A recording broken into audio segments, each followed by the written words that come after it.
This year, we say goodbye to some of the greatest voices in soul, funk, gospel, and R&B history, legendary artists whose music shaped generations. But what if these songs were never just entertainment, and were actually stories of survival, sacrifice, resilience, and timeless legacy from pioneers who changed music forever? LaMonte McLemore. LaMonte McLemore wasn't just a singer, he was one of the architects of champagne soul, the elegant fusion of pop R&B and soaring vocal harmony that helped define a generation. As a founding member of the Fifth Dimension, McLemore's warm bass voice became part of the soundtrack of the late 1960s and early 70s, lifting timeless classics like Up and Away, and Aquarius / Let the Sunshine In into music history.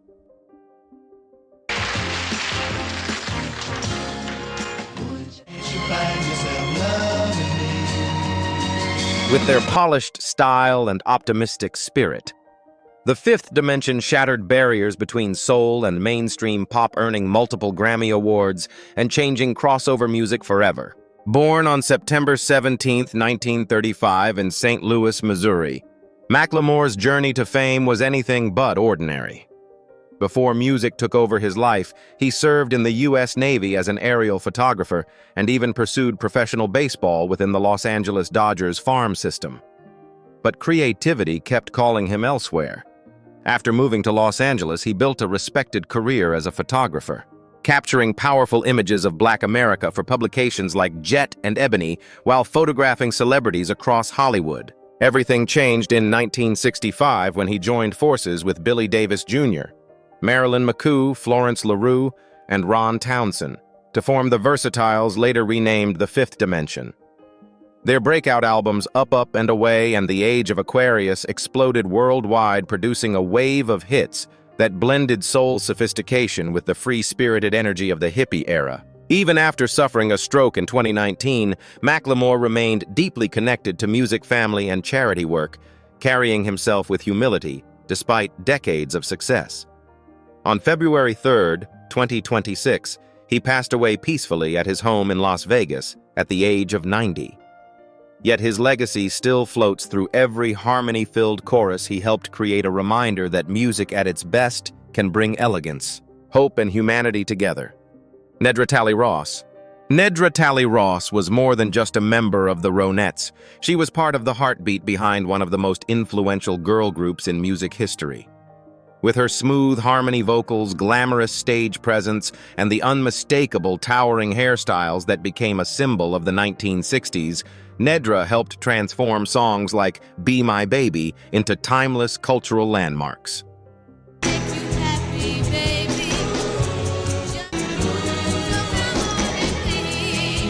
At a time when pop R&B and rock and roll were colliding into something entirely new, the Ronettes stood at the center of that explosion, eventually earning their place in the Rock and Roll Hall of Fame and inspiring generations of female artists. Born on January 27, 1946 in Manhattan, New York, Nedra grew up in a richly multicultural family with African American, Native American, Irish, and Puerto Rican roots.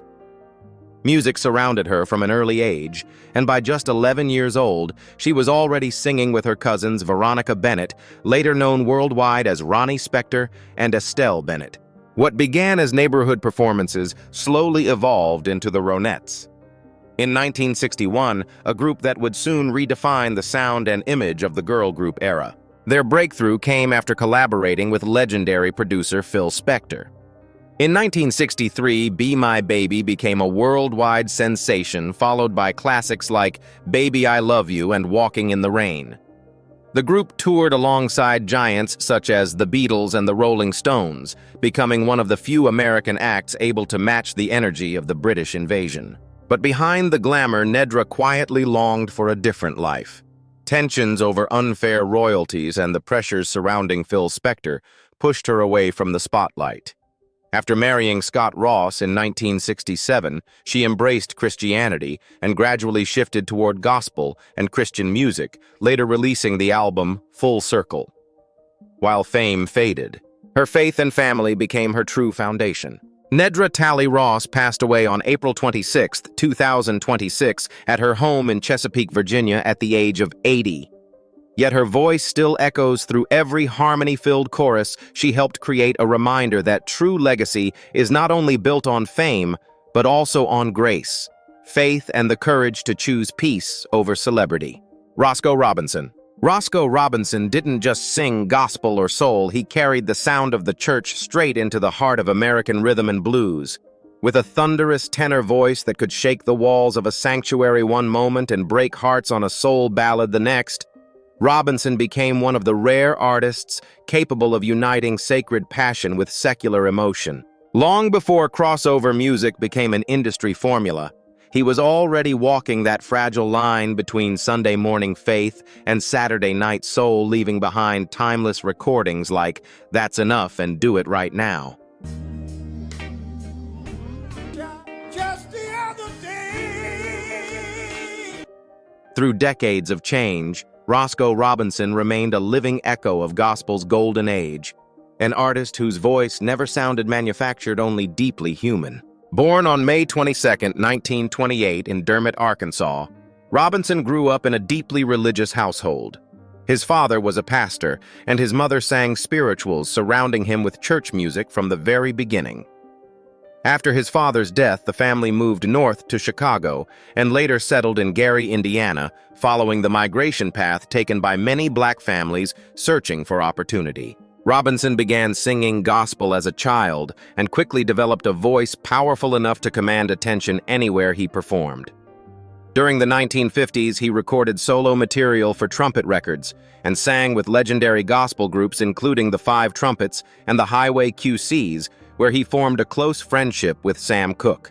His career reached another level when he joined groups like the Fairfield Four and later became lead singer for Blind Boys of Mississippi and the Blind Boys of Alabama, despite not being blind himself. By the mid-1960s, Robinson transitioned into soul music, scoring major R&B hits with That's Enough and Do It Right Now. Though the move brought success, it also came with struggles over royalties, recognition, and identity, as he balanced church roots with commercial music. In the 1980s, Robinson returned fully to gospel, continuing to record, perform, and mentor younger artists well into his later years. Even as his health declined, he remained dedicated to music and charity performances in Birmingham, Alabama. Roscoe Robinson passed away on February 26, 2026, at the age of 97. But his voice still echoes through gospel quartets and soul ballads alike. A reminder that truly heartfelt music can transcend every boundary between the sacred and the secular. Garland Green. Garland Green was one of the most emotionally powerful voices to emerge from Chicago's soul, a singer whose gospel-rooted delivery could turn heartbreak into something unforgettable. Best known for his 1969 classic Jealous Kind of Fella Green, brought raw vulnerability and spiritual intensity into deep soul music, creating songs that felt less like performances and more like confessions.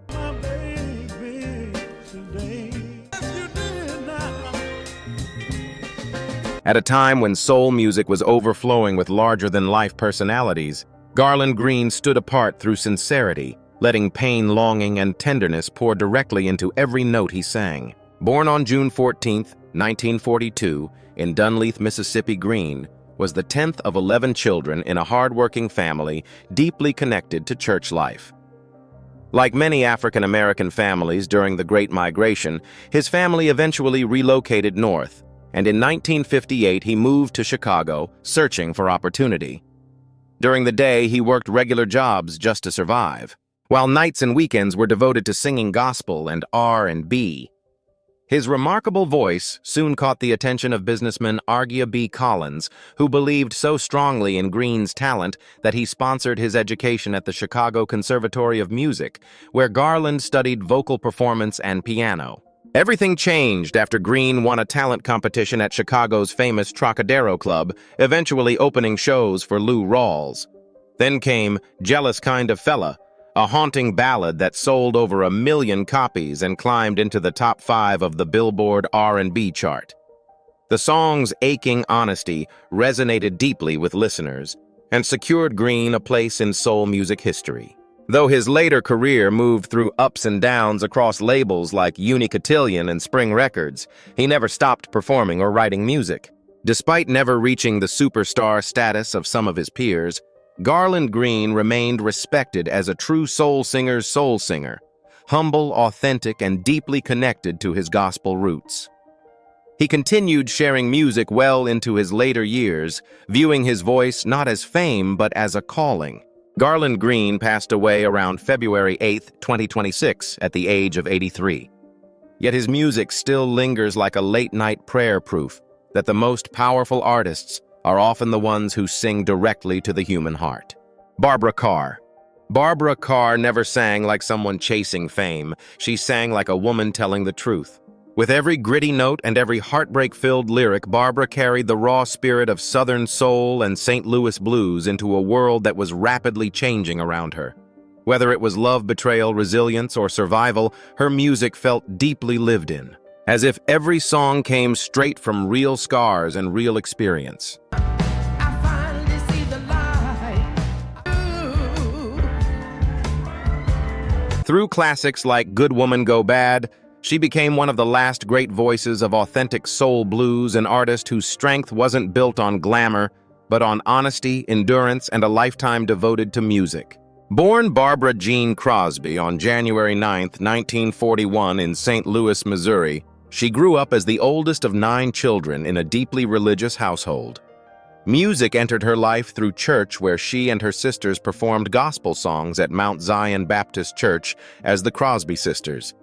Even as a young girl, Barbara's powerful voice stood out. By the age of 16, she had already formed her own band, The Comets, taking her first real steps into the world of rhythm and blues. Her big break arrived when legendary producer and saxophonist Oliver Sane selected her to replace Fontella Bass as lead vocalist. In 1966, Barbara signed with Chess Records, one of the most influential labels in blues and soul history. But perhaps her greatest achievement came later when she and her husband, Charles Carr, launched their independent label Bar Carr Records in 1982. Refusing to rely on the changing music industry, Barbara built her career on independence, recording music in legendary studios like Muscle Shoals, while continuing to release albums well into her later years. Despite decades in the business, Barbara Carr remained humble and deeply family-oriented. Through industry struggles, changing trends, and personal sacrifices, she never abandoned the music she loved. Her steady marriage to Charles became the emotional anchor that helped sustain her long career. Barbara Carr passed away peacefully on April 15, 2026 in Maryville, Illinois, at the age of 85, surrounded by family. Yet her voice still lives on through every raw blues note and every soulful confession she recorded, proof that real artistry is built not on trends, but on honesty, resilience, and heart. Cicero Blake. Cicero Blake belonged to a generation of performers who didn't need massive stadiums or global fame to become legends. In the clubs, lounges, and smoky stages of Chicago's South and West Side, Blake built a reputation as one of the city's most electrifying soul entertainers. A singer whose gritty voice, playful swagger, and emotional delivery embodied the spirit of Chicago blues and classic R&B. Best remembered for his crowd-pleasing anthem, Dip My Dipper. Cicero Blake became a beloved hometown icon whose music captured both the joy and struggle of everyday life. Born on February 20th, 1936. Though some sources list 1938 in Jackson, Mississippi, Blake grew up during a time when many African American families moved north, searching for opportunity and stability. His family eventually settled on Chicago's West Side in the early 1950s, where the city's exploding blues and soul scene quickly shaped his future.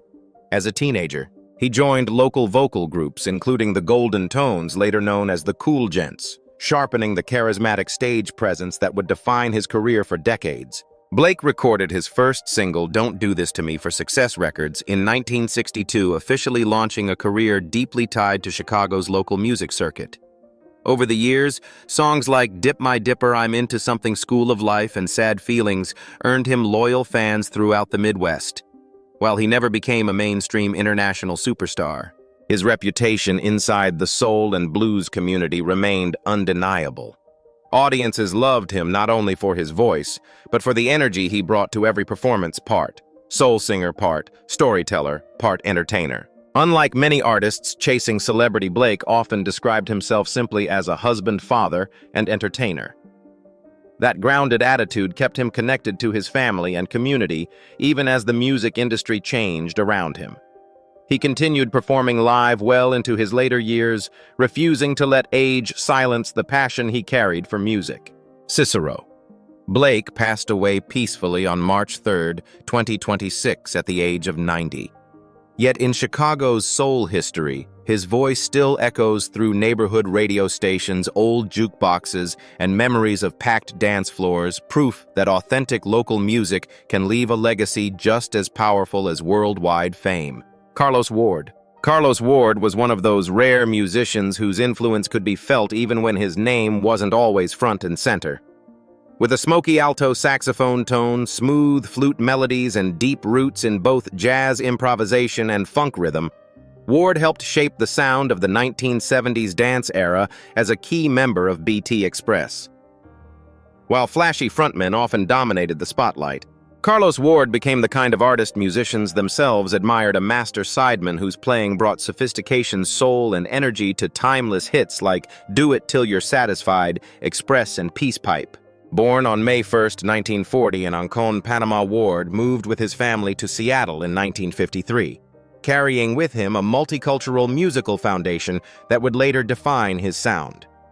He first studied clarinet before falling in love with the alto saxophone, quickly becoming involved in local rock and roll bands as a teenager. But jazz ultimately became his true calling, after relocating to New York. Ward immersed himself in the city's adventurous jazz scene, performing alongside groundbreaking artists such as John Coltrane, Don Cherry, and Abdullah Ibrahim. His ability to blend experimental jazz phrasing with accessible groove made him stand out among his peers. Everything shifted in the early 1970s when he joined BT Express, a Brooklyn-based funk powerhouse that fused disco rhythms with jazz-inspired musicianship. Ward's saxophone lines and stage presence became part of the group's identity during their commercial peak, helping bring funk disco music onto mainstream radio and dance floors across America. Even as BT Express achieved major success, Ward continued balancing his commercial work with more exploratory jazz projects, later releasing solo albums including Leto in 1988. Despite his immense talent, Ward often remained in the background rather than chasing celebrity status. Yet that quiet dedication became part of what made him respected throughout the music world. He focused on craft over fame, consistency over ego. Carlos Ward passed away on January 16, 2026, at the age of 85. But every time a vintage funk groove erupts with the sound of soulful saxophone, part of his spirit still lives inside the rhythm, reminding listeners that sometimes the musicians standing just outside the spotlight are the ones shaping the music forever. Billy Bass Nelson. Billy Bass Nelson helped build the foundation of funk music long before the world fully understood how revolutionary the sound truly was. As a co-founder of Parliament-Funkadelic, and the man credited with creating the name Funkadelic, Nelson blended blues, psychedelic rock jazz, and deep R&B grooves into bass lines that changed popular music forever. His playing didn't simply support the rhythm, it became part of the identity of P-Funk itself. Albums like Maggot Brain pushed funk into wild new territory during the early 1970s, influencing generations of artists ranging from hip-hop producers to alternative rock musicians decades later. Born on January 28, 1951 in Plainfield, New Jersey, Nelson grew up in a working-class family and spent much of his teenage years around the local barbershop run by future funk mastermind George Clinton. What started as part-time work sweeping floors and entertaining customers with songs and dance routines slowly evolved into the beginning of a musical revolution. Nelson became close friends with guitarist Eddie Hazel, and together they developed a fearless musical chemistry that would later define the early Funkadelic sound.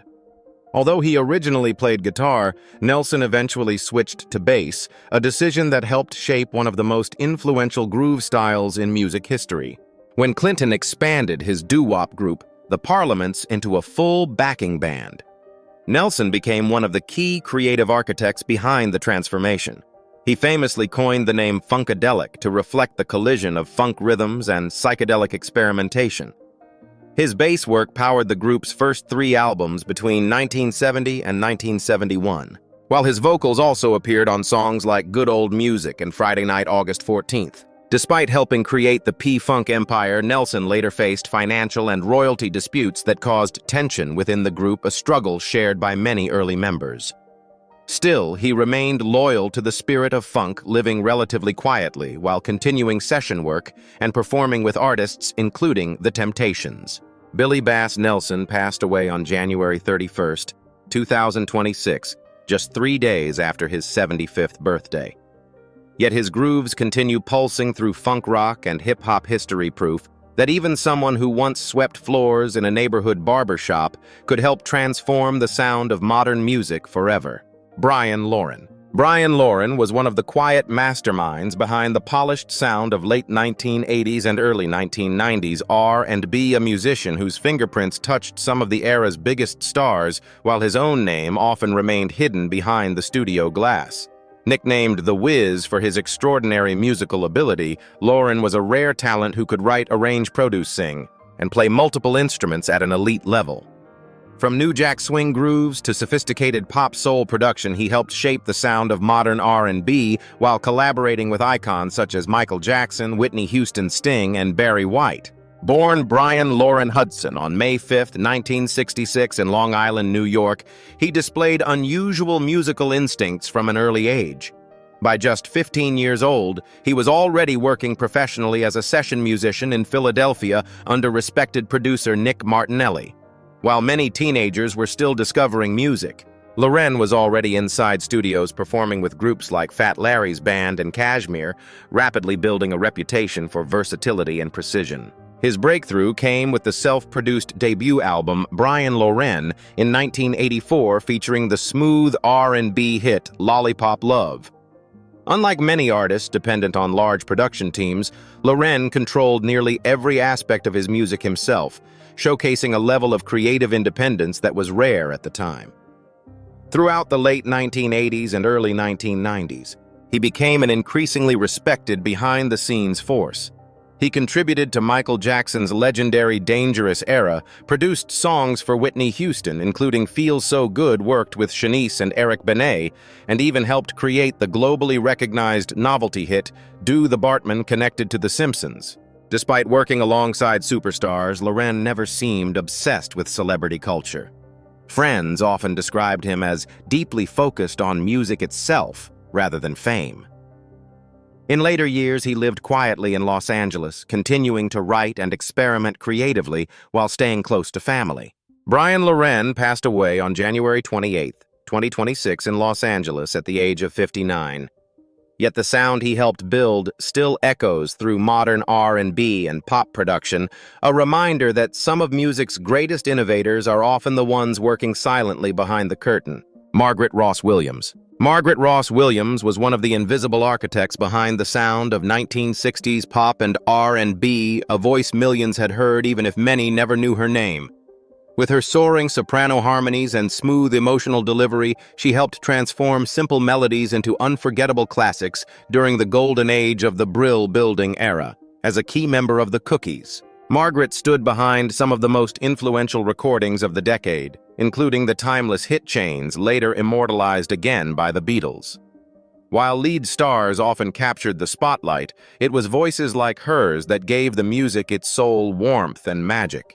Born in 1942 in New York and raised around the Coney Island area, Margaret grew up surrounded by the energy and diversity of city life. Music quickly became central to her world, and in 1961, while still in high school, she joined the Cookies alongside her cousin Dorothy Jones and singer Earl Jean McCree, helping form the group's most iconic lineup. Her sweet but powerful soprano voice quickly became essential to the group's identity. The Cookies soon broke through with Chains, which reached both the pop and R&B charts in 1962. But much of Margaret's greatest work happened behind the scenes. During the peak of the Brill-building era, the Cookies became sought-after background vocalists for some of the industry's most influential songwriters and performers, including Carole King, Jerry Goffin, The Drifters, and Little Eva. Their harmonies quietly helped shape the sound of countless beloved records. Unlike many artists who chased fame endlessly, Margaret eventually embraced a quieter life centered on family faith and community in Coney Island. Married to Ronnie Williams and devoted to raising their two sons, she remained active in church life while occasionally performing with reunion acts and touring groups connected to the Cookies. Margaret Ross Williams passed away on January 23, 2026, at the age of 83.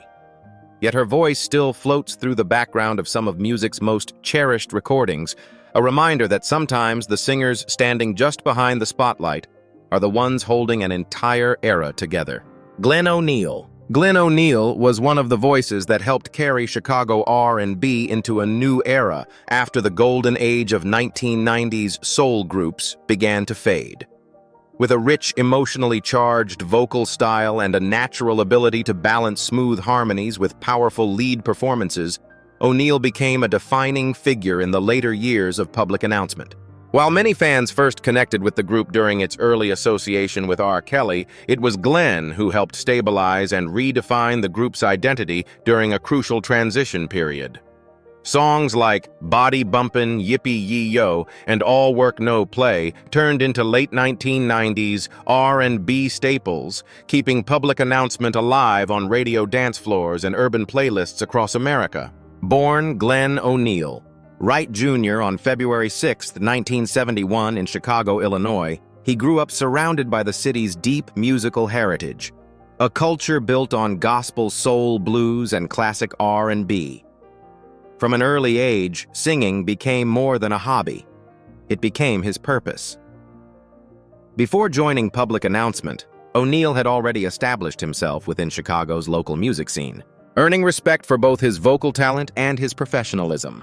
Everything changed in 1996 and 1997 when he joined public announcement during a difficult rebuilding phase following the departure of the group's original frontman. Rather than simply replacing a voice, Glenn helped reshape the group's future. His contributions to the 1998 album All Work No Play gave the group renewed commercial success, especially with the hit Body Bumpin' Yippee Yee Yo, which became a major Billboard R&B favorite. Over nearly 3 decades with the group, he remained one of its emotional anchors, continuing to tour, record, and connect with longtime fans, while also pursuing solo music.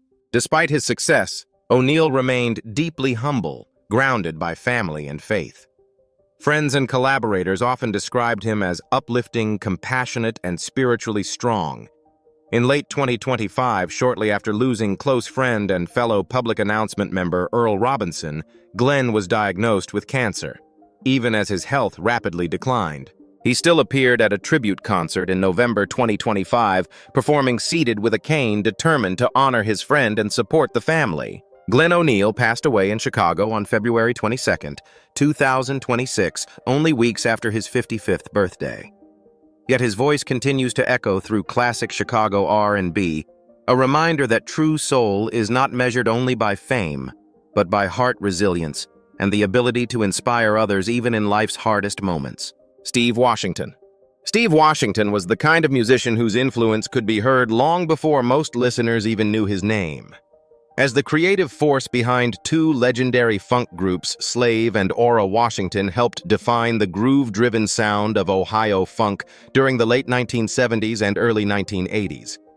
Nicknamed Fearless Leader, he combined explosive creativity with technical brilliance, blending trumpet lines, deep bass-heavy rhythms, and slick production into songs that kept dance floors alive for decades. Hits like Slide, Just a Touch of Love, and You and Me Tonight became more than club favorites. They became foundational records later sampled and celebrated across hip-hop and modern R&B. Born in 1958 in Newark, New Jersey, and raised in East Orange, Steve Washington discovered music early and quickly stood out for his fascination with the trumpet. While many funk bands leaned heavily on guitars and keyboards, Washington pushed boundaries by experimenting with the electric trumpet, helping create a futuristic sound that separated his music from traditional funk acts of the era.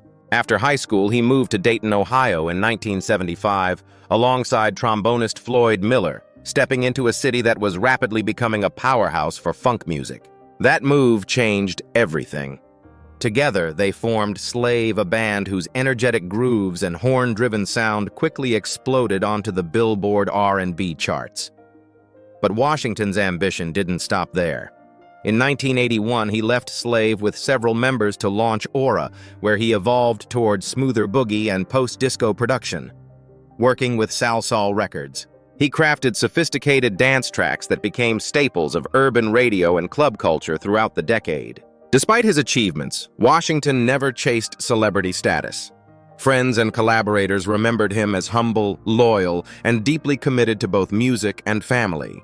Even while facing health struggles later in life, he continued producing and inspiring younger musicians with the same fearless spirit that earned him his nickname. Steve Washington passed away on February 1st, 2026 at the age of 68. Yet the grooves he helped create still echo through generations of funk lovers, DJs, and hip-hop producers, a lasting reminder that true musical vision never fades. Fred Simon. Fred Simon was one of the quiet guardians of Chicago soul, a vocalist whose deep bass harmonies helped shape the emotional sound of 1970s R&B, long before hip-hop producers rediscovered it decades later. As a founding member of the Lost Generation, Simon became part of a movement that captured the heart of urban Black America through smooth harmonies, streetwise storytelling, and deeply human emotion. Their signature song, The Sly, the Slick, and the Wicked, would go on to become one of the most sampled soul tracks in hip-hop history, keeping Fred Simon's voice alive across multiple generations of music listeners. Born around 1952 on the south side of Chicago, Simon grew up during the golden era of vocal harmony groups. Music was woven into the culture of the city's neighborhoods, where teenagers gathered on street corners and in school hallways, practicing harmonies inspired by gospel, doo-wop, and soul. Alongside his brother Laurel Simon, plus friends Jesse Dean, Leslie Dean, and Larry Brownlee, Fred helped form the Lost Generation in 1969. Their chemistry reflected the soul of Chicago itself, polished, yet emotional, sophisticated, yet deeply relatable. After signing with Brunswick Records, the group broke through with The Sly, the Slick, and the Wicked in 1970. The song's haunting arrangement and smooth harmonies quickly turned it into a Chicago soul classic. Though the group never achieved the crossover superstardom of some Motown acts, their music earned lasting respect inside the soul community and later found new life through sampling by hip-hop artists and producers. When the Lost Generation dissolved in 1974, Simon refused to let the sound disappear. He later formed the new Lost Generation and spent years touring alongside the Chi-Lites, helping preserve classic Chicago soul for live audiences.